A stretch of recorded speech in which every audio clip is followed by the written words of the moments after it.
বিমস্টেক সম্মেলনে প্রধান উপদেষ্টার ভাষণ, সংস্থা শেষে অবাধ, নিরপেক্ষ ও অংশগ্রহণমূলক নির্বাচনের অঙ্গীকার, ইউনুস-মোদি বৈঠক বিকেলে। যুক্তরাষ্ট্রের শুল্ক আরোপের নতুন ঘোষণায় বৈশ্বিক বাণিজ্যে তোলপাড়, ধস নেমেছে শেয়ার বাজারে, রেকর্ড দরপতন ডলারের। ঈদ শেষে রাজধানীতে ফিরছে মানুষ, ছুটির দিনে বাস, রেল স্টেশন ও লঞ্চ টার্মিনালে ভিড়।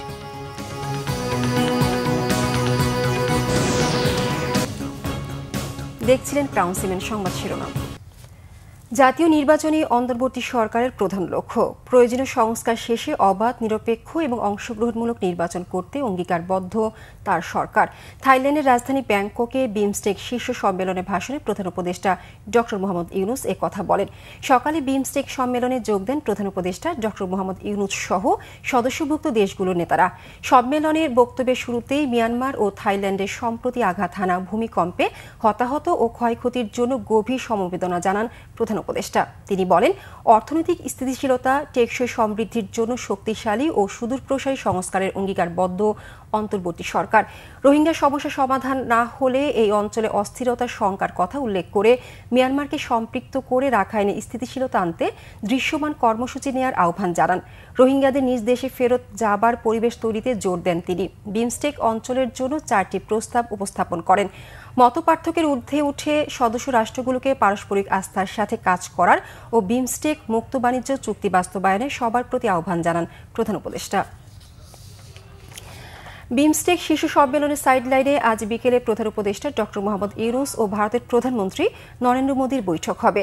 বিকেল 3:30টার দিকে দু নেতার বৈঠক হবে। প্রধান উপদেষ্টার প্রেস সচিব শফিকুল আলম বাংলাদেশের প্রধান উপদেষ্টা অধ্যাপক মোহাম্মদ ইউনুস ও ভারতের প্রধানমন্ত্রী নরেন্দ্র মোদির মধ্যে দ্বিপক্ষীয় বৈঠক হবে বলে নিশ্চিত করেছেন। অন্তর্বর্তীকালীন সরকারের দায়িত্ব গ্রহণের পর প্রথমবারের মতো অধ্যাপক ইউনুসের সঙ্গে নরেন্দ্র মোদির বৈঠক হতে চলেছে। দ্বিপক্ষীয় বৈঠকে বিভিন্ন ইস্যুতে দুই নেতা আলোচনা করবেন বলে আশা করা হচ্ছে। যুক্তরাষ্ট্রে রপ্তানি করা পণ্যের বাড়তি শুল্ক আরোপের নতুন ঘোষণায় বৈশ্বিক বাণিজ্য খাতে তোলপাড় ফেলে দিয়েছেন মার্কিন প্রেসিডেন্ট ডোনাল্ড ট্রাম্প। এর সরাসরি প্রভাবে ধস নেমেছে শেয়ার বাজারে, বেড়েছে স্বর্ণের দাম, রেকর্ড দরপতন হয়েছে মার্কিন মুদ্রা ডলারের। ট্রাম্পের ঘোষণার পরদিন বৃহস্পতিবার যুক্তরাষ্ট্র তো বটেই, ব্যাপক দরপতনের মুখে পড়েছে ইউরোপ আর এশিয়ার শেয়ার বাজার। বুধবার এশিয়ার শেয়ার বাজারে চাঙ্গা ভাব থাকলেও পরের দিন 2.8% দরপতনে দিনের লেনদেন শেষ করেছে জাপানের পুঁজিবাজার নিক্কি। এতে গভীর উদ্বেগ জানিয়েছেন জাপানের মন্ত্রিপরিষদ সচিব ইউশিমাসা হায়াশি।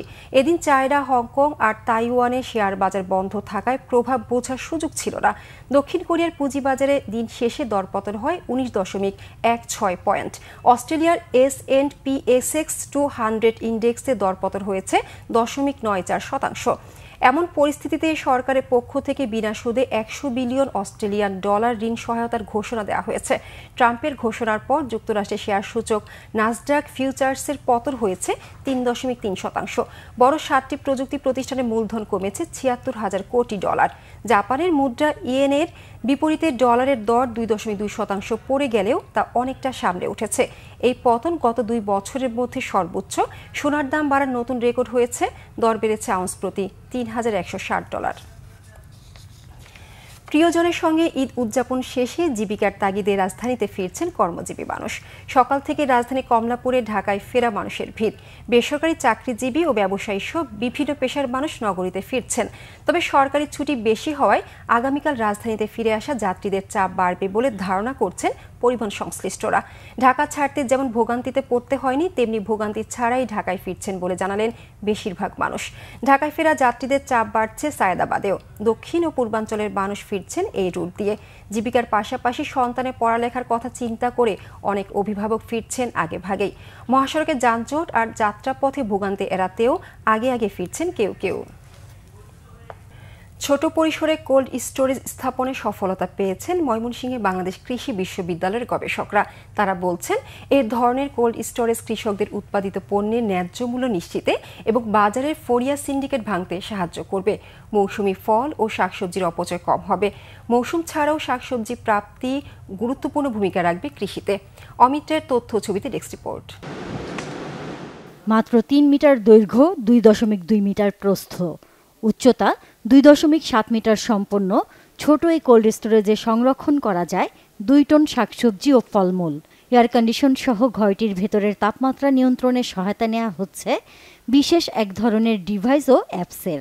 বিদ্যুৎ সংযোগের বিকল্প হিসেবে সৌর বিদ্যুতের মাধ্যমেও অনায়াসে চালু রাখা যায় এই cold storage. 8 degree Celsius temperature maintain করে। এটা রাখার সুবিধা হচ্ছে কি, আমরা যখন অ্যাম্বিয়েন্ট কন্ডিশনে যখন রাখি তখন তার টেম্পারেচার এবং রিলেটিভ হিউমিডিটির পার্থক্যের কারণে দেখা যায় যে সেটা অতি দ্রুত নষ্ট হয়ে যায়। কিন্তু আমরা এখানে টেম্পারেচার এবং রিলেটিভ হিউমিডিটি কন্ট্রোল করার ফলে আমাদের যে প্রোডাক্টটা রাখা হয় সেটা অনেক দিন পর্যন্ত তার সেলফ লাইফটা ভালো থাকে। কমার্শিয়াল যে এসিগুলো সেগুলো নর্মালি 3 ফেজে চলে, কিন্তু গ্রামাঞ্চলে তো আমরা সাধারণত দেখি যে সেখানে সিঙ্গেল ফেজ কানেকশন থাকে, তো এই সিস্টেমটা সিঙ্গেল ফেজ কানেকশনেও চলতে পারবে। ছোট এই কোল্ড স্টোরেজ স্থাপন করেছেন বাংলাদেশ কৃষি বিশ্ববিদ্যালয়ের গবেষকরা। সোলার প্যানেল, ব্যাটারি, তাপমাত্রা ও আর্দ্রতা পরিমাপক যন্ত্র, 2 টনের এয়ার কন্ডিশনার, একটি কন্ট্রোল বক্সের মাধ্যমে হর্টিকুল সলিউশন ব্যবহার করে 15 থেকে 25 লাখ টাকা খরচেই এ ধরনের একটি একক চেম্বারের কোল্ড স্টোরেজ স্থাপন করা সম্ভব। সাধারণ 220 ভোল্ট লাইনে সিঙ্গেল ফেজেই এই কোল্ড স্টোরেজটি কোনো প্রকার বাধা ছাড়াই চলে, যা কয়েকজন দিয়েই নিয়ন্ত্রণ করা যায়।